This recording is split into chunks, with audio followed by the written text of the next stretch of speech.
आज central government parliament में एक बहुत ही अलोकतांत्रिक और असंवैधानिक बिल दिल्ली के संबंध में लेके आई है।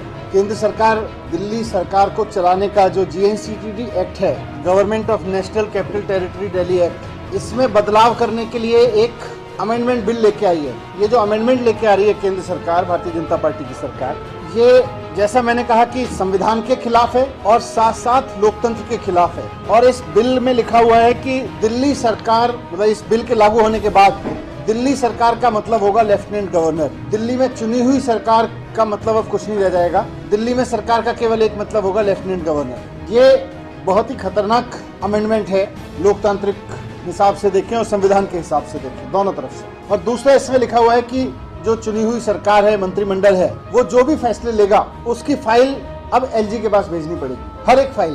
तो इसका मतलब ये है कि चुनी हुई सरकार का कोई मतलब नहीं रह गया, चुनाव कराने का कोई मतलब नहीं रह गया, मुख्यमंत्री मंत्री का कोई मतलब नहीं रह गया, सरकार केवल LG साहब होंगे।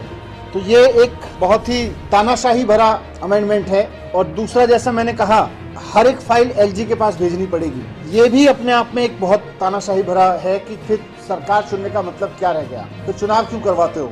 फिर डेमोक्रेसी का दिखावा क्यों करते हो? अगर चुनी हुई सरकार, चुने हुए मंत्रियों, चुने हुए मुख्यमंत्री के पास में कोई डिसीजन लेने की पावर ही नहीं है, और अगर सरकार का मतलब हो गया लेफ्टिनेंट गवर्नर, तो फिर ये मंत्री मुख्यमंत्री बनाते क्यों? ये विधानसभा बनाते क्यों? चुनाव कराते क्यों?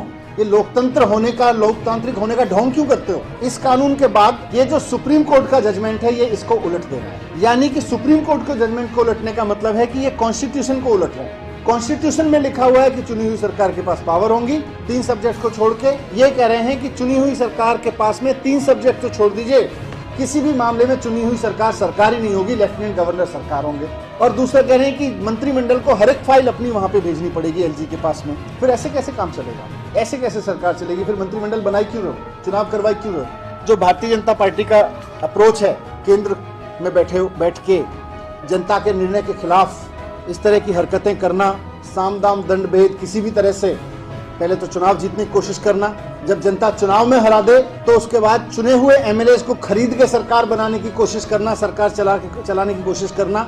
और जहां MLAs ना बिक पाए, दिल्ली जैसी जगह पे, जब वो इसमें भी फेल हो गए कि MLAs खरीद पाते, तो उसके बाद में उन्होंने कॉन्स्टिट्यूशन के अगेंस्ट जाके, सुप्रीम कोर्ट के जजमेंट के अगेंस्ट जाके ये कानून अमेंडमेंट पास लेके आए हैं। और इसमें कुल मिला के चुनी हुई सरकार की जगह भारतीय जनता पार्टी पिछले दरवाजे से अपनी सरकार बनाने की कोशिश कर रही है।